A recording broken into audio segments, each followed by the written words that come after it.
خدا هیچ کس فرزندش نگی فرزندی من نشود. این درد این مادره که این درد هم میکشه شما نبینه. بعد به همون آدمایی که مرا گفتن که ها همون مادرش کجا ده که فرزند چنگو نکن. دستی من 17,000 سامانی جمع شده است. $300 در کارتم 593,470 روبل جمع شد. مادری که از جگری سوخته دخترچه 3 ساله‌اش رو یک بدبختی کثیف دست کرده بود.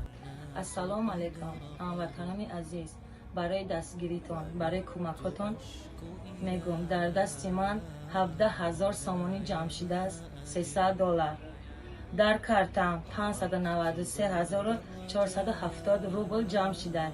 از رحمت که برادرای مهاجر مرا دستگیری کردن، مرا صاحب منزل میکنن، مرا قطعی کودکم دستگیری کردن، برای من کل جمع کردن.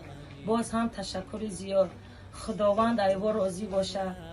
چه خیره کردین که به درگاه الله قبولشون گردونم. در کی جای باشن خدا نگهبانشون باشه. از رحمتشون میگم. بعد به همون آدمایی که مرا گفتن که ها همون مادرش کجا ده که فرزند چنگو نکن، برای بایم رحمت میگم که ای خدا طلب دارم که هیچ وقت این دردی مادر شما احساس نکنین، هیچ وقت فرزنده شما رنگ فرزندی ما نشود. این مادر دردناک نشه.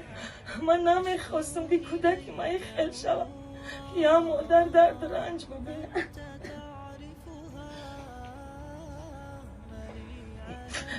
خدا هیچ کس فرزندش نگی فرزندی من نشود. این درد این مادره که این درد هم میکشه شما نبینه.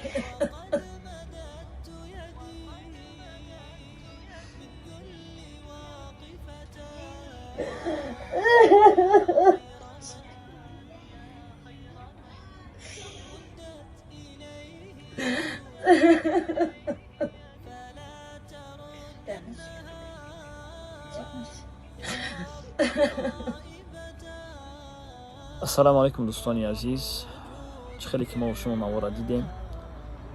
مادری که از جگری سوخته دخترچه 3 ساله‌اش رو یک بدبختی کثیف دست کرده بود به ما مراجعت کرد و ما یک چند برادر و خواهران تصمیم گرفتیم که به این مادر، به این دخترک 3 ساله کمک رسانیم و زبار کشاییم و الحمدلله زبار ما 5 روز دوام کرد. در بین 5 روز الحمدلله مبلغ لازمه شان جمع شد، فضل الله. و این مادر در این سوم، در این مبلغ انشاءالله که این دخترک 3 ساله‌اش رو برده طبابت میکند و باقی مانده مبلغی که در دستش میماند انشاءالله که یک خانه، یک خانگی برای خود میخرد. چون که در نوار خطان دیدین وضعیت ناخوبی در قرار دارد و کسایی که باز میخواهند کمک کردن ما نمره تلفنشون هم میمانیم، چی مالی باشد چی پولی باشد مرحمت زنگ میزنید با آنها کمک میرسانید. و کسایی که دستی خیر کردن، کسایی که کامنتاری کردن، کسایی که لایک و با دیگران نوار روان کردن، الله برکتتون تیه.